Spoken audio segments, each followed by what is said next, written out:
नमस्कार, स्वागत है आपका इंडिया न्यूज़ 28 में। ये बात करते हैं तमिलनाडु की कुछ खास खबरों की। तमिलनाडु के त्रिची में मुख्यमंत्री के जन्मदिन पर सार्वजनिक सभा का आयोजन हुआ।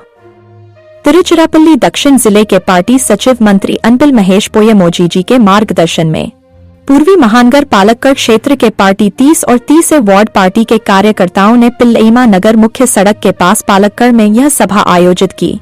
अतिरिक्त जानकारी के लिए इस सार्वजनिक सभा में क्षेत्रीय पार्टी सचिव राज मोहम्मद ने सभी का स्वागत किया।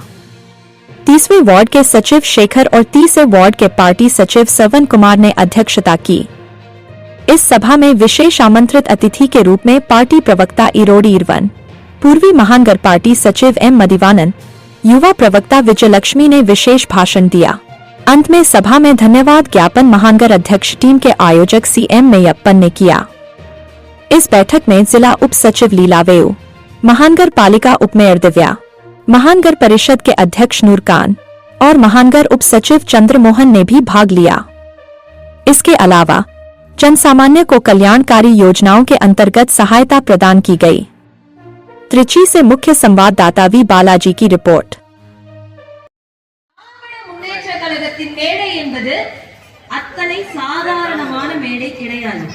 இன்று நாம் கூடியிருக்கும் இந்த புரியுது இந்த கூட்டம் எதுக்கு அப்படின்றதுல பல குழப்பம் இருக்கலாம். ஏன்னா இது ஒரு சாதாரண கட்சி மீட்டிங் தானே. இந்த பிள்ளை எதுக்கு இவ்வளவு பில்டப் கொடுத்துக்கிட்டு இருக்கு? 8:30 மணி ஆச்சுன்னா 3 முடிச்சு 8:15 7:30 3 முடிச்சு நாடகம் பார்க்கணும். 9:30 மணிக்கு எதிர்நீச்சல் நாடகம் பார்க்கணும். இதெல்லாம் பார்க்கணும்னா இந்த பிள்ளை சீக்கிரம் வீட்டுக்கு விடணும். இதுவே பேசிக்கிட்டே இருக்குமோ நேரம் மனசுல பயமா இருக்கு. இது எல்லாத்தையும் தாண்டி நாளைக்கு ஞாயிற்றுக்கிழமை மட்டன் எடுக்கணுமா, சிக்கன் எடுக்கணுமா, மீன் எடுக்கணுமா, வீட்டுல இருக்கிறவங்களுக்கு இப்ப வீட்டுக்கு போயிட்டு என்ன சமைச்சு கொடுக்கணும், இது எல்லா சிந்தனையும் இங்க இருக்கிற எல்லா மகளிருக்கும் இந்த மகளிர் தினத்தன்று மட்டும் கிடையாது, எல்லா தினத்தன்றும் இருக்கக்கூடிய ஒரு மனநிலை. சரிதானுங்களே? ஆனா இது எல்லாத்தையும் தாண்டி இன்னைக்கு நம்ம இந்த கூட்டத்துல கலந்துட்டு இருக்கோம்னா இந்த கூட்டத்தின் தாற்பயம் என்ன, இந்த கூட்டத்தின் நோக்கம் என்ன என்பதை நாம் உள்வாங்கிக் கொண்டு நாம் செல்ல வேண்டும் என்பதுதான் இன்றைய கூட்டத்தின் மைய கருத்து.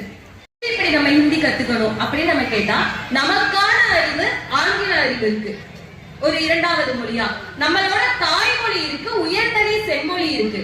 இதையெல்லாம் விடுத்து விட்டு நான் இந்தியை கற்றுக்கொள்வதால் என்ன நேரிடும் என்று கேட்டால், ஹிந்தியை 1951ஆம் ஆண்டில் ஏற்றுக்கொண்ட மாநிலம் ராஜஸ்தான் மாநிலம், வடநாட்டுல இருக்கு.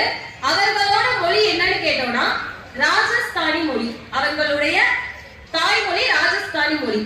அப்ப இருந்த கணக்கெடுப்பின்படி இங்க இருக்கு அந்த ராஜஸ்தான் மக்கள் கிட்ட ஒரு கணக்கெடுப்பு எடுக்கிறாங்க, உங்களோட தாய்மொழி என்ன, நீங்க என்ன மொழியை பிரதானமா பயன்படுத்துறீங்க. அப்ப அந்த மக்கள் சொல்றாங்க எங்களோட மொழி ராஜஸ்தானி மொழின்னு 85% மக்கள் சொல்றாங்க. அப்படியே 50 ஆண்டு காலம் ஓடுது. இன்னைக்கு ராஜஸ்தான்ல பேசுற மொழி என்னன்னு கேட்டா ஒரே மொழி ஹிந்தி மொழி. அப்ப அவங்களோட தாய்மொழி என்னாச்சு அப்படின்னு நம்ம எடுத்து பாக்குறப்போ இல்ல, காணாம போயிருச்சு. அவர்களுடைய தாய்மொழியில் இருந்த இலக்கியங்கள் இல்லை, இலக்கணம் இல்லை, எதுவுமே இல்லாம முழுவதும் ஹிந்தி என்பது அவர்களின் மைய மொழியாக அவர்களின் தாய்மொழியாக பயிற்றுவிக்கப்பட்டு இன்று அவர்களின் தாய்மொழி என்ன என்பதை மறந்தாகிவிட்டது. நாளை இதே நிலைமைதான் நமக்கு.